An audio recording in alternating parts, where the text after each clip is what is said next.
Всем привет! Как всегда в рубрике мы вам покажем. С вами Дмитрий Аргунов по определенным дням, правда, но сегодня у меня знаменательное событие. Я впервые буду сейчас проводить практикум чужими руками. То есть как это получается? Есть очень замечательное сообщество якутских столяров, которое ходит, в частности, Ким Петров. Здравствуйте. Здорово. Мирослав, он за кадром.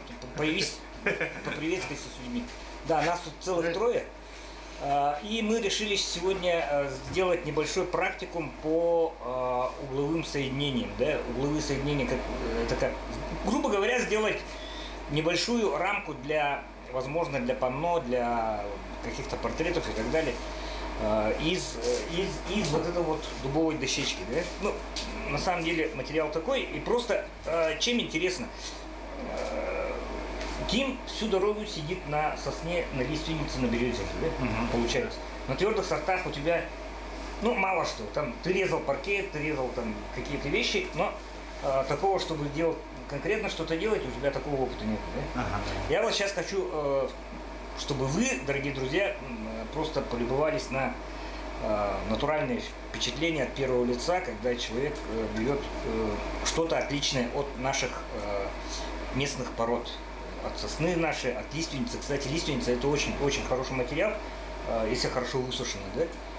Шикарный вообще материал. Недаром говорят, Петербург стоит на лиственнице, там все дела и так далее. Ну и база, мы просто заехали, были в гостях у еще одного деятеля столярного сообщества, Григория Николаевича, да? И мы сейчас вот, я буду комментировать, Ким будет делиться впечатлениями, сделаем полностью всю, скажем так, весь цикл обработки вот этой вот дощечки, и в конечном итоге получим небольшую рамку, там, скажем так, 55 на 45 сантиметров. Ну что, поехали? Так, первым делом у нас задача стоит Отфуговать? Держи и говори. Отфуговать? Да. Все тебе, вот тебе измерительный инструмент, есть линейка, есть распиловочник, есть фуганок, есть рейсмус и так далее. Вот это вот мы вытащим сейчас. Хоп. Между движением. Да, что-то такое, да? Рейсмус превращается. Рейсмус превращается в фуганок и наоборот. Вы впервые видите чуть ли не в прямом эфире трансляцию, как один из ведущих мастеров деревообработки проводит. Так, ну, отсос не нужен. Так, глубину какую выставить? Ну, базу будем задавать побольше, наверное, да? Миллиметр. Нормально, да? Да, нормально. Ну, поехали, давай.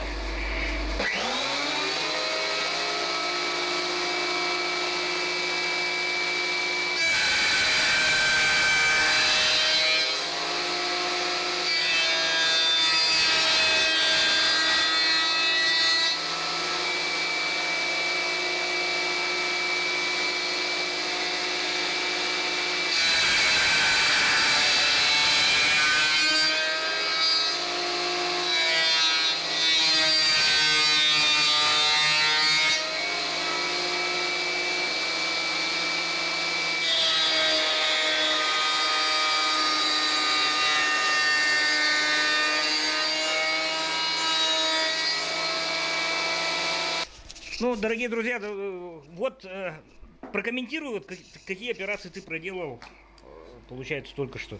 Вот отфуговал? Угу. Задали базу, да? Ага. Для рейсмуса.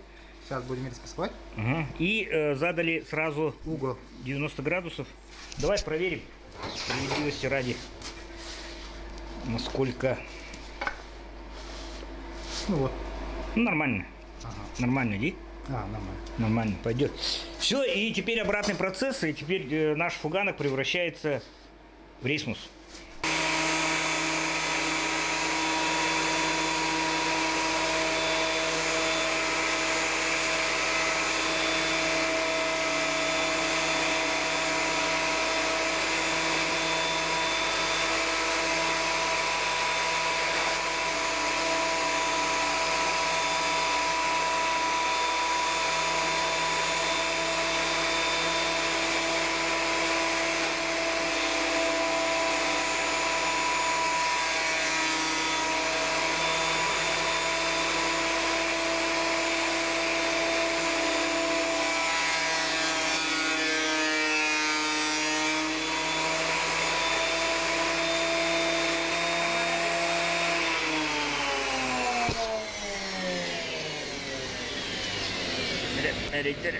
Сейчас замеряем. На выходе у нас 27 получилось. Ну что, из вот этой вот получившейся заготовки нужно будет наделать 4 рейки. Двигаемся уже в сторону распиловочника.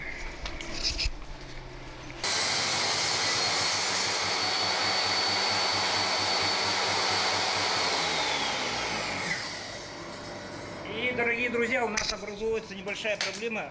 Ким, скажи, какая проблема? Проблема вот это. Сужение, Ну, да? Сужение. Сужение одной из заготовок Здесь... под рейсмусом, да. Ага. Отрежется ничего. Да, я думаю, это пойдет либо на короткую. Но нужно прогнать уже теперь по этой плоскости. Кстати, вот видишь, скорость подачи была достаточно маленькая, да? Ага. Поэтому прыжоги идут.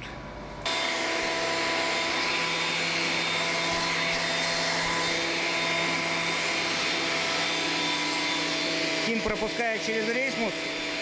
Помогает Мирослав. Прям как спортивный комментатор получается, да?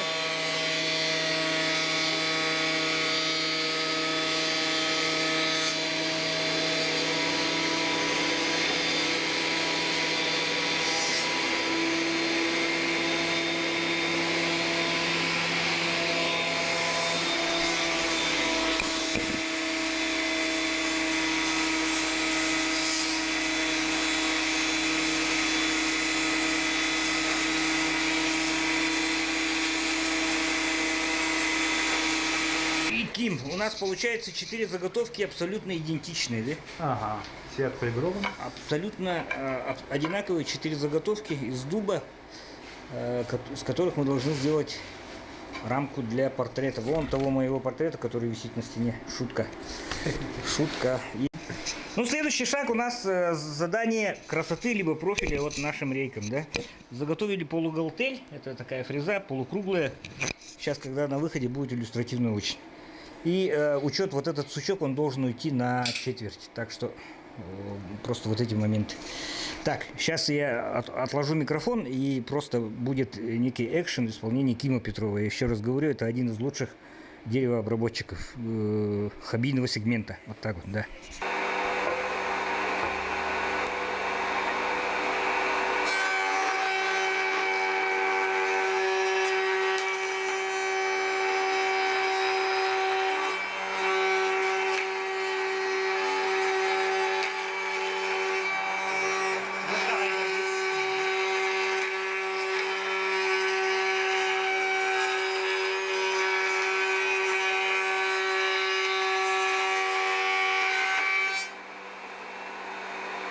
А так нормально. Вообще чистый.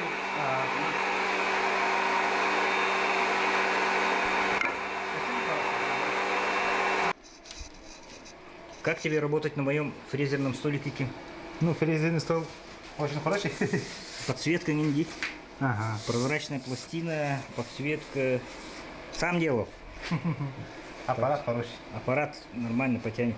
Ну и остается сейчас операция, что называется, заусовка и склейка. Воздушный фильтр, который в одном из выпусков делали, стоит мелкодисперсный. Ну, вроде воздух чище, пацаны. Вроде чище.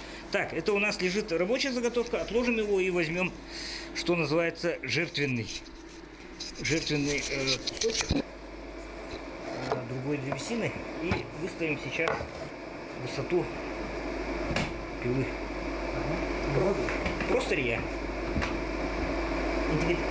Иди 45 ходить. Фиксируем.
все, сейчас смотрим, у нас профиль получается следующим образом. Чуть-чуть опустить надо, да?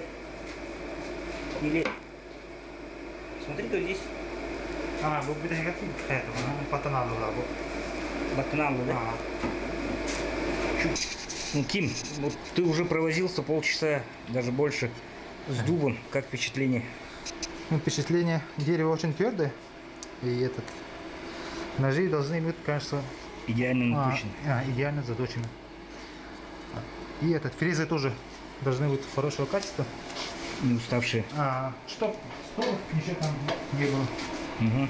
И нужно несколько раз проходить страховки ради, получается. По несколько раз, по чуть-чуть надо. Ну, мы на сегодняшнюю нашу передачу оставим еще одну операцию, эту заусовку, да, и склейку мы уже будем делать уже с учетом возникших всех нюансов, поскольку ну, Ким довольно торопится и так далее.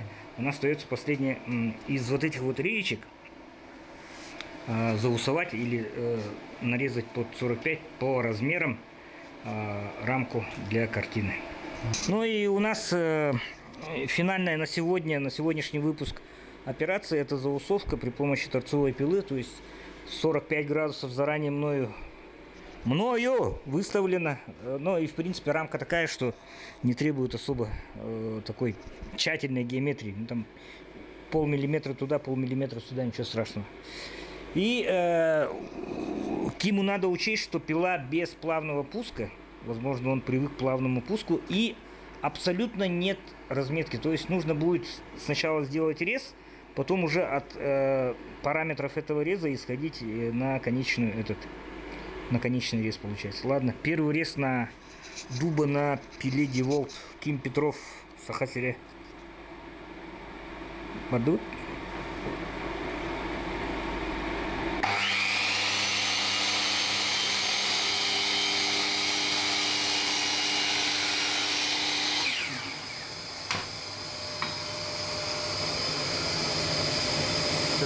Немного вырывает, да?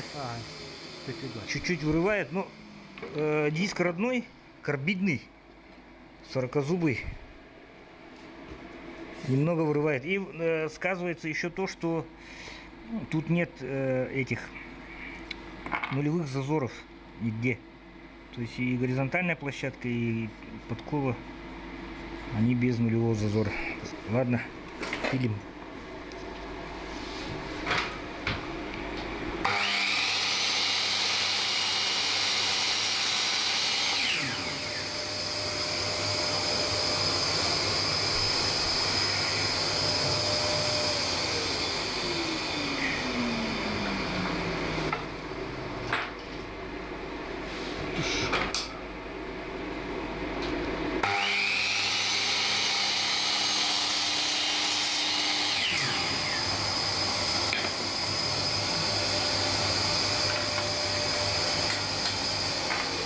Мирослав очень скрупулезно относится к любым финальным результатам, говорит.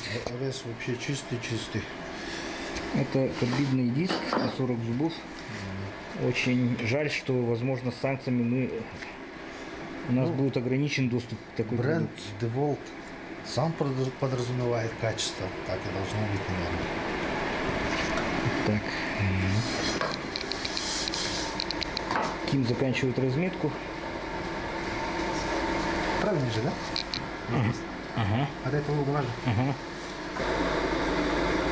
На самом деле, будет 40 на 50, да? 40 на 50, ага. И такой гады. Тут газ 40. 40, да? Ага.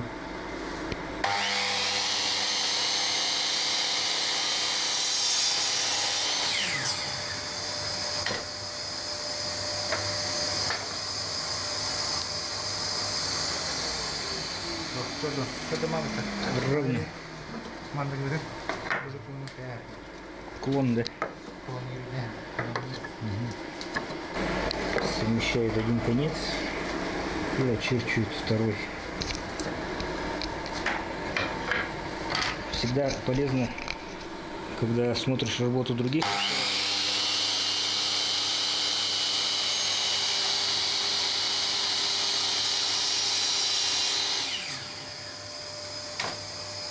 И должен получиться абсолютный кулон, что мы и видим. Здесь сколько должно было быть? 50. 50 сантиметров. Мгм. Здесь не сыграет. У меня бывало там на сантиметр, на миллиметр, и на толщину диска много-много раз было. Не с той стороны. Это было нормально.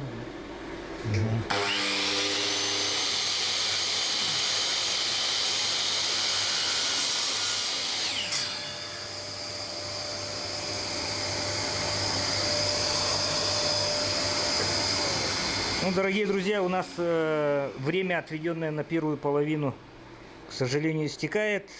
Ким Петров сегодня оперировал моей небольшой мастерской. И сделаны 4 рейки для нашей рамки для картинки. Вот в следующем выпуске мы будем, вернее, я один, наверное, буду уже не все же время припахивать ребят. Буду соединять при помощи клея и других подручных материалов. Ким, твои впечатления от работы моим инструментом, что тебе понравилось? Ну, понравился вот торцовочный. Диск хороший идет. Режет без колов. Всегда, кстати, нужно учитывать то, что мастер оперирует не своим. То есть он впервые видел и распиловочник, и торцовочку, и даже вот ту вот фрезерный стол тоже. Ну и Мирославу, конечно, отдельное спасибо за советы, за консультации. Еще раз решения принимались аж втроем. И тут я еще вот за видоискателем камеры. Ну, а в следующий раз мы соединим вот эти вот наши детали, получившиеся, уже в единое целое. Следующий шаг наших операций — это склейка вот этих вот получившихся вчера при помощи ребят Мирослава и Кима заготовок. Склеиваться они будут под углом 45 градусов. Здесь для того, чтобы не возюкаться с каждым углом по отдельности, в принципе, нужно применять, конечно, какие-то приспособы типа вот такой вот угловой струбцины. То есть здесь зажимаются все стороны. Ну, в принципе, вы начинаете понимать, да? И по периметру обкладывается наша рамочка.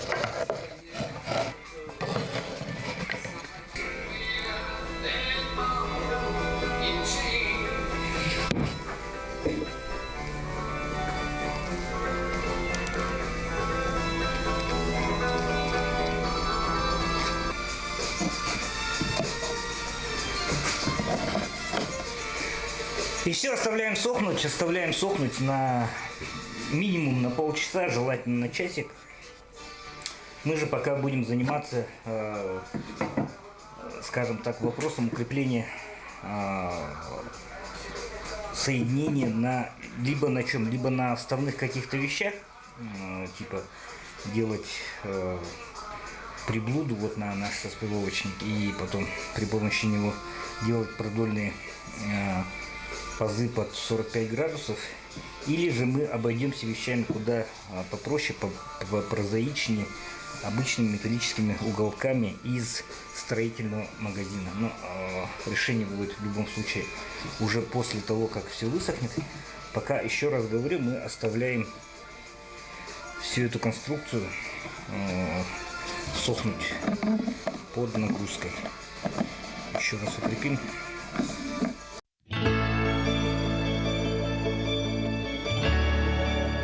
Все, у нас время вышло на высыхание. И у нас следующий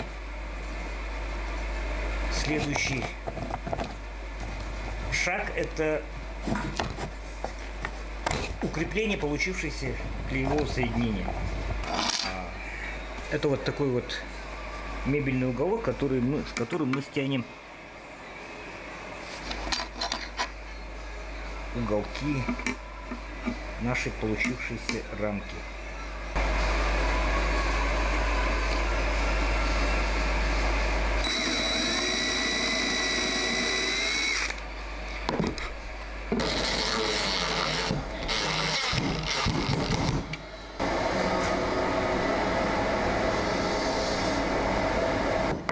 все-таки, прежде чем приступить к шлифовке, мне немножко кажется, что наша рамка, она слегка не проработана. Не проработана в каком плане? В плане того, что вот эти края, они достаточно получаются острые. Процесс замены фрезы я показывал не один раз, он простой до невозможности, но просто я напомню о том, что с двигательной части, да и со всего инструмента периодически нужно сдувать пыль. Выставляем скорость на 3-4, тут дискретный, и поехали.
Здесь нужно предусмотреть на выходе, но фреза, скажем так, полукруглая, такой вот профиль получается.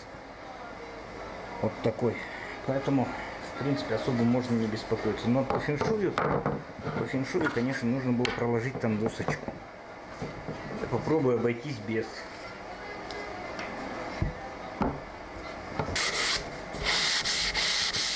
Вооружаемся для этого шлифматом, такой вот губкой. И проходим сначала парадную часть нашей рамки.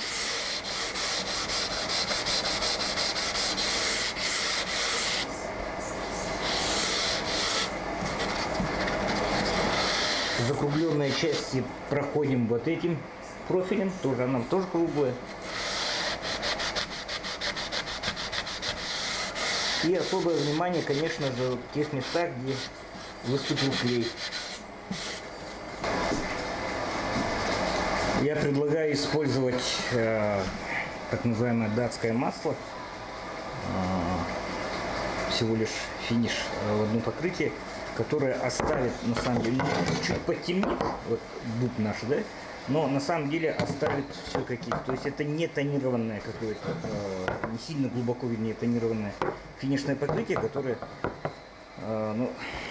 оставит, что ли, видимость, не видимость, а ощущение того, что изделие сделано своими руками. Вот, дорогие друзья, наше изделие, и мы полностью, то есть сделали это из необработанной доски. Сначала нафуговали, потом пропустили через рейсмус, распустили, придали